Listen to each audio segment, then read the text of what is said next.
എന്നാലും ബാല, പോലീസിന് ഇതുവരെ ഒരു തുമ്പും കിട്ടിയില്ലല്ലോ. സൈബർ മുതലാളി കുടുങ്ങുമെന്നൊക്കെ കേൾക്കുന്നത്. ഏയ്, അയാൾ പണം കൊടുത്ത് ഒതുക്കുന്നേ, കോടീശ്വരനല്ലേ. അയാളായിരിക്കില്ല ചെയ്തത്, ചെയ്യിച്ചതായിരിക്കും. അങ്ങനെയൊക്കെ തന്നെയായി ചുറ്റുപാടിലുള്ള സംസാരവും. അങ്ങയുടെ കഷ്ടകാലം അല്ലാണ്ട്.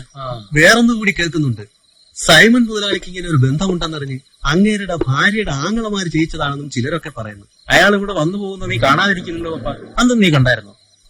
ആ ജീപ്പ് അന്നും അതിനു മുമ്പും ഇവിടെ പല പ്രാവശ്യം വന്നു പോകുന്നത് ഞാൻ കണ്ടിട്ടുണ്ട്. നീ എന്നിട്ട് ഈ വിവരങ്ങളൊക്കെ പോലീസുകാർ വെച്ചപ്പോ പറഞ്ഞായിരുന്നു? എന്റെ അലീക്ക, അവര് 2 പ്രാവശ്യം ഇവിടെ വന്ന് എന്റെ അടുത്ത് അതും ഇതൊക്കെ ചോദിച്ചു. എനിക്കൊന്നും അറിയില്ല എന്ന് പറഞ്ഞ് ഞാൻ ഒഴിഞ്ഞു മാറി. പോലീസുകാരോട് കയറി അതും ഇതൊക്കെ പറഞ്ഞ് പുലിവാലാണ്ടാന്ന് വെച്ചു. പപ്പനാരെയാ സംശയം? എനിക്ക് 2 പിള്ളേരെ സംശയമുണ്ട്. പിള്ളേരോ? ആ, കോളേജിൽ പഠിക്കുന്ന കുട്ടികൾ. നേരോ? ഈ സംഭവം നടന്ന ദിവസം ഏതാണ്ട് ആ സമയത്ത് തന്നെ ഇവന്മാർ അവിടെ വന്നു പോകുന്നത് ഞാൻ കണ്ടതാ. നീ പോലീസുകാരെ വെച്ചൊന്നും പറയത്തില്ലേടാ? കോളേജ് വിദ്യാർത്ഥികളായിരുന്നു എന്ന് നിനക്കെങ്ങനെ മനസ്സിലായി?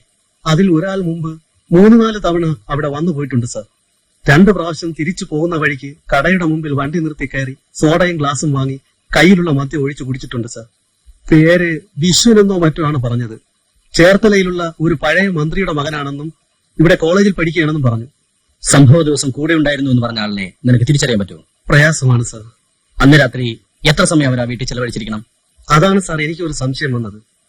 ആദ്യം പറഞ്ഞ പയ്യൻ മുമ്പൊക്കെ വന്നിരുന്നപ്പോൾ സാധാരണ 1-2 മണിക്കൂർ കഴിഞ്ഞാ തിരിച്ചു പോകാറുള്ളത്. പക്ഷേ അന്ന് ഇവർ 2 കൂടി പോയി ഏതാണ്ട് 10 മിനിറ്റിനുള്ളിൽ തിരിച്ചുപോയി, നല്ല സ്പീഡിൽ. ഈ മോട്ടോർ ബൈക്ക് കണ്ടാൽ നിനക്ക് തിരിച്ചറിയാമോ? തിരിച്ചറിയാം സർ. പെട്ടെന്ന് ഓർക്കുന്ന നമ്പരാ 7000.